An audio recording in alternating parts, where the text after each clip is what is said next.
Hey guys, Thursday, July 10th, 2025. Let's see what the Black Widow wants to do today. I've been getting a lot of requests on that gas, so let's get into it. A couple of things I wanted to explore and look at my market profile.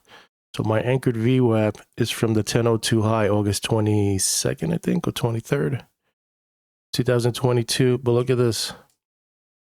We are battling the anchored VWAP. Found support here.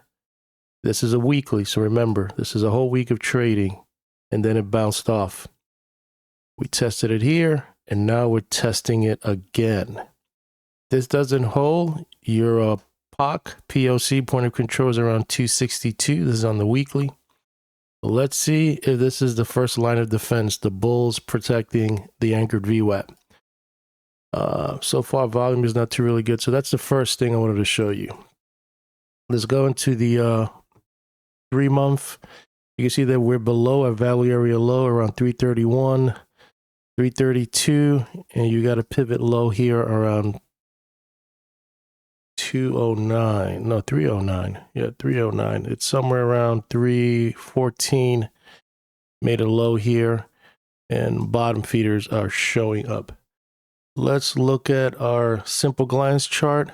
So far in the monthly, not looking too good. We're like building up a PPS sell signal for July.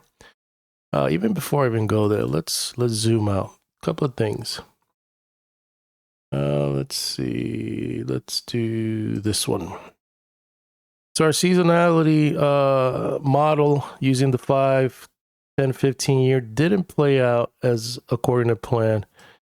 July 4th, July, you could say 7th, and everything kind of goes sideways and it kind of grinds higher. So far, we're not seeing this price action. So far, this has not been playing out. Maybe there's a future date where it wants to find a low, but that's just me speculating. So July 4th, 7 didn't pan out unless it's going to start late. Next thing I wanted to show you is that we are in the right track seasonality wise using 20 years worth of data. July is weak, is the weakest. And then August, into August, it starts building up all the way to October. So somewhere in the month of July, we're probably going to find a low, probably using probability. We thought it was July 4th, 7th. It's so far hasn't turned out. But somewhere between now, maybe the 20th. My SO is leaning on this, the 25th. Maybe that, let's look at our calendar. Let's minimize this here. So somewhere around this ballpark, I think the 20th, the 27th, the 25th is that Friday.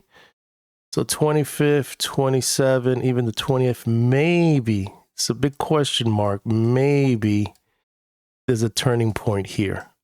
That's just big speculation, and we're here. Tomorrow is maybe EIA report. I don't know what's going to happen today. If there's EIA report, I haven't even looked. Then you got Friday, and then you got this whole week of trading, and things get interesting between the 20th, 25th, and the 27th. So I wanted to put that out there. But there is some down pressure, as you can see. MACD is still negative. On the weekly, you just pierced the 50 SMA.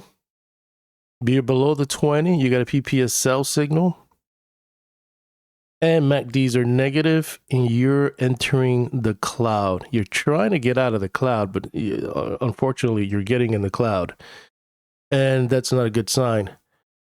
And then on top of that, you got this linear regression channel right here with the 100, and you got the point of control around 262. So this is a good area right here that if it does pull in, I might be interested if it gets down here. 323, that's that level, and then this is this one right here in conjunction with the linear regression channel. Yeah, but nothing's really positive here. It's very, very negative. On the daily, it looks a little interesting now. Because now on the daily, you have cracked the Kumo cloud. So that is very bearish. So if you're short, you're doing well. However, you did find some support at the linear regression channel, and bottom feeders are going to show up. So bulls that want a discount, they'll start buying here. Like I've always said, you never, I mean, unless this is the style of trading that you do, where you like go in and you get out, that's fine. But in my opinion, in my experience, you don't want to go long here. You probably want to go long here in an area like this. You're very close to a pivot low here, which is around 310. We went 314. And the MACD is still negative. The cloud is looking very narrow in the future, and the linear regression channels are just going sideways, so pretty much indicating chop fest. Let's go into our geometry and other tools I use.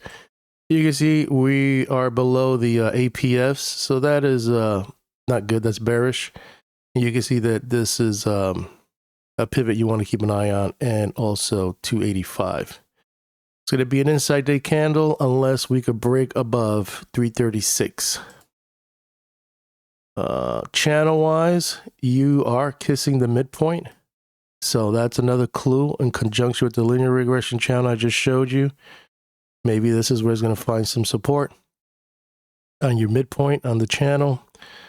And let's look at, you could say FT levels.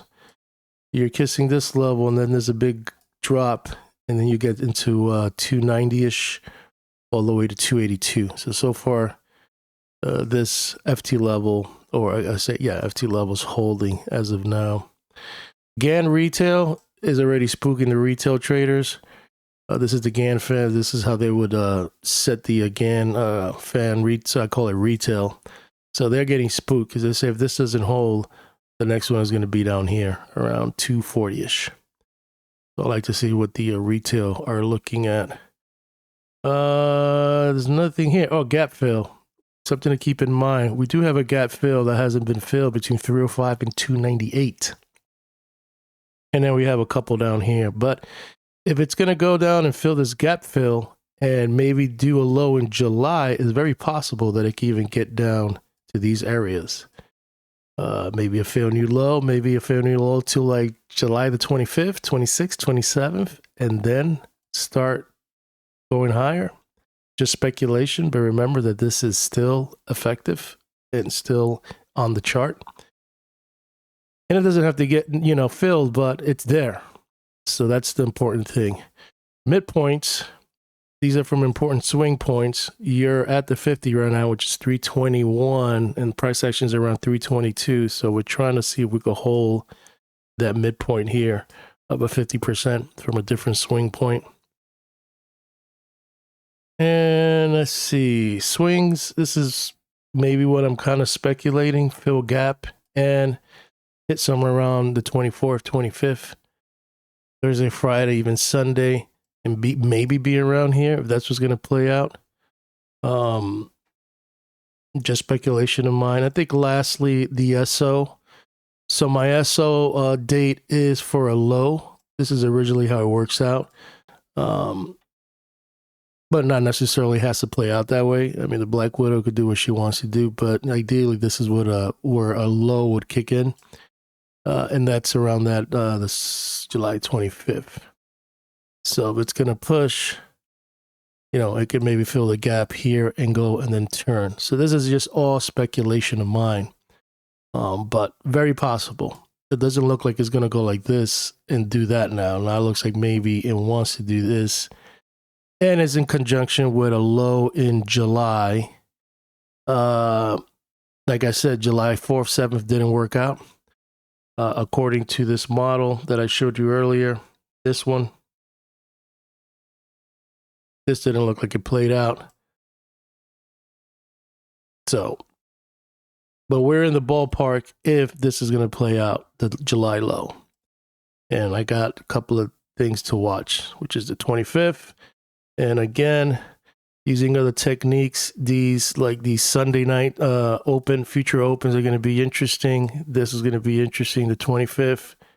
And we got ways to go. We got a whole week of trading next week, and then things will look interesting wherever nat gas is going to be. Let's go into my midpoint charts. Let's look at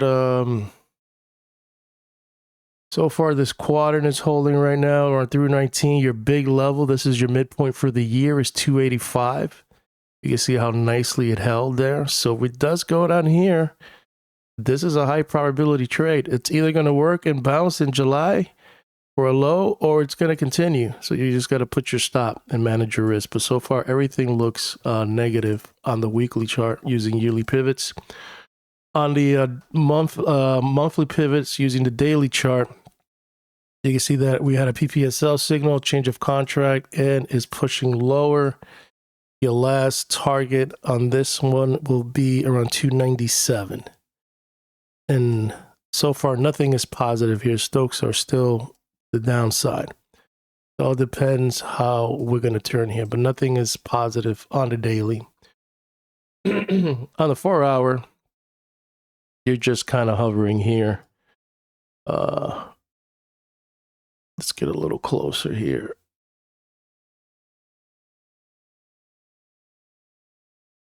Yeah, you're just kind of hovering. So